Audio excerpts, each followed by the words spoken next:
Our today's topic is fungi. Till now we study about the bacteria and viruses. Today we are going to study about the third microorganisms, that is the fungi.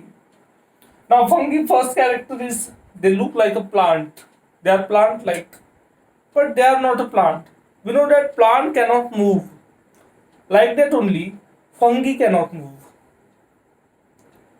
That seems that they are belong to the plant. Fungi seems that it belong to the plant family, plant kingdom, but it is wrong.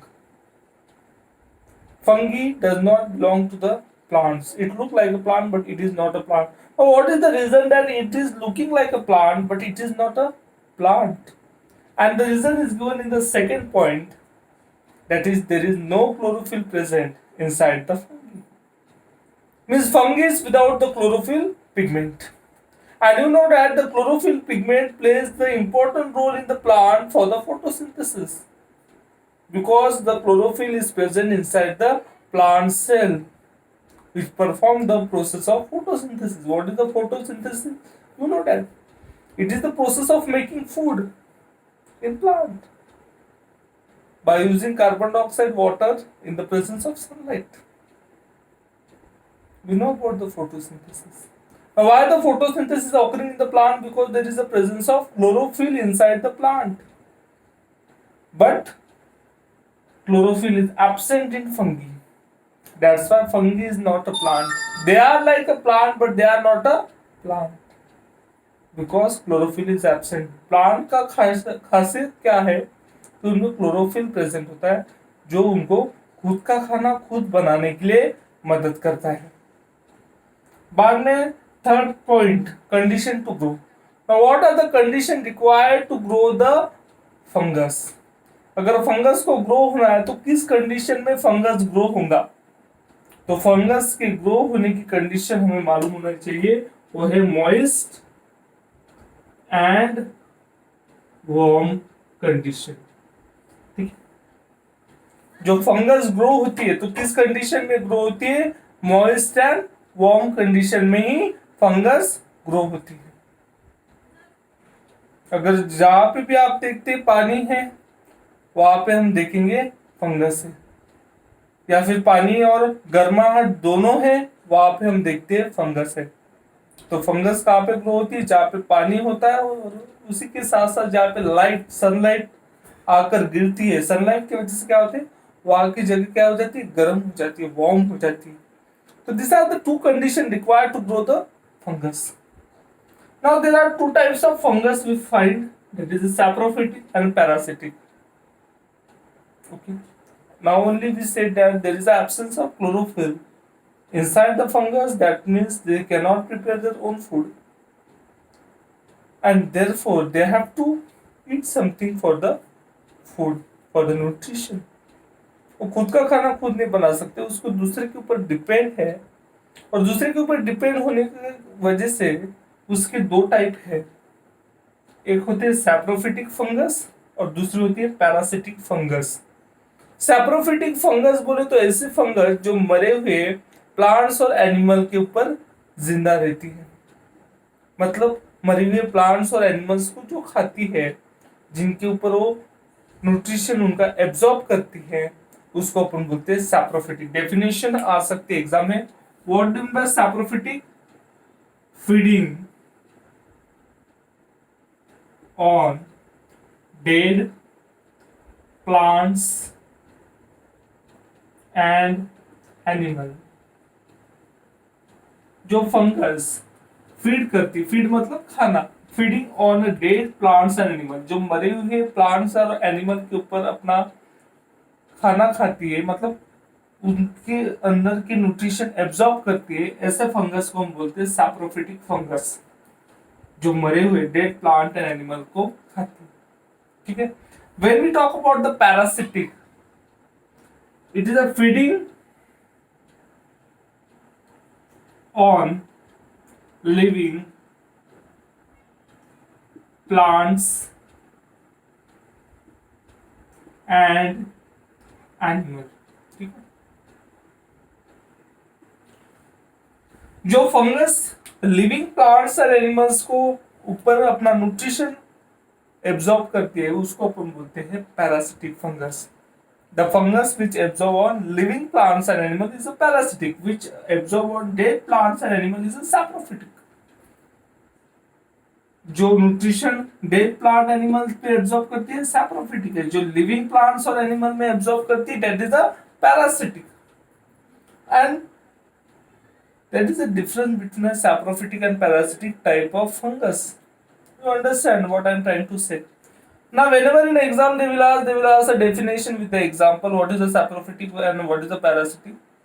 Now you got the definitions. Now, what is the example of the saprophytic fungus? What is the example of the parasitic fungus? Now, when we talk about the saprophytic fungus, the example is Rhizopus. Rhizopus. Now, Rhizopus is a fungus which occur on a bread. Bread आप कुछ देर के लिए रखो, कुछ दिन के लिए रखो, आप देखते हैं कि ब्रेड जो है आपकी वो पूरी तरीके से ब्लैक हो गई है. ब्लैक होने का कारण क्या है कि उसके ऊपर बुरशी लग गई. बुरशी बोलते हैं फंगस. तो कौन सी फंगस लगी ब्रेड के ऊपर जो उसको ब्लैक कर देती है? तो उस फंगस का नाम है Rhizopus. Rhizopus is a fungus which we can find on the bread, which is black in color. Okay, understand this is saprophytic because of bread. It made up of dead plants and plants. जो bread है वो पूरी तरह मरी है ना. Bread का ऐसे बनी है, समझो कि ब्रेड बनी है गेहूं से, वीट से बनी है. तो वीट क्या है? प्लांट से तोड़ दिया है, मतलब मरा हुआ है, मरा हुआ प्लांट है, उससे हमें ब्रेड बनाई है.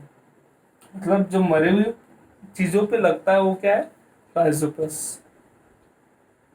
अगर गेहूं जो था, वीट जो था, प्लांट को लगा रहता तो क्या रहता? प्लांट जिंदा रहता, गेहूं जिंदा रहता. पर वो गेहूं निकाल कर हमने उसको पीस कर उससे ब्रेड बना दी. मतलब अपन ने उस प्लांट को पूरी तरीके से तबाह करके उसकी ब्रेड बना दी है. और वो डेड हो चुका है. अभी ग्रोथ हो रही है कि उस गेहूं में? नहीं. That means it is dead. And on that dead bread, what we will find? Rhizopus. Like that only there are many, like penicillium is also the example of saprophytic mode of nutrition. तो saprophytic का है penicillium.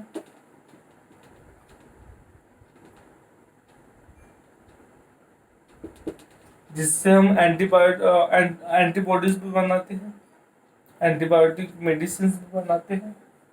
ठीक है.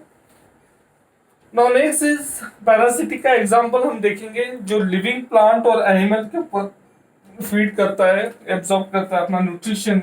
और उसका सबसे खास example है ringworm.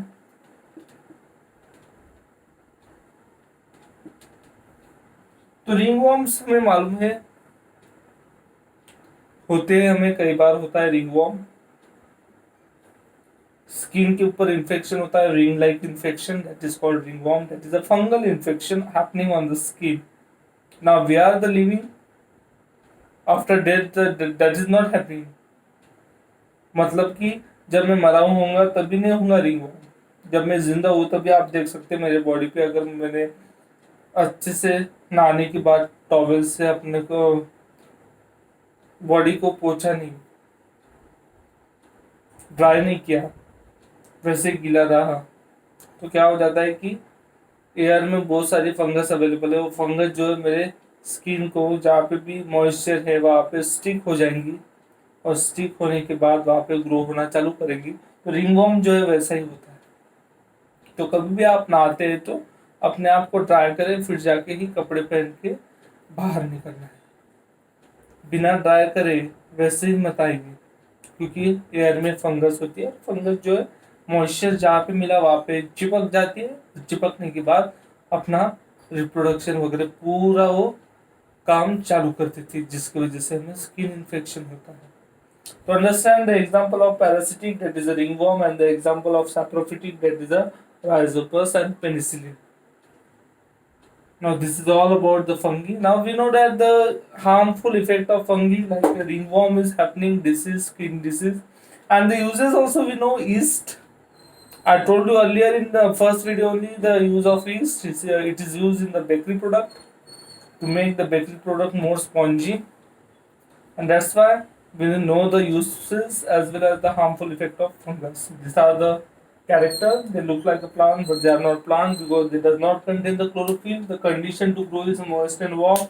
There are two types of fungus: saprophytic fungus and parasitic fungus. Thank you.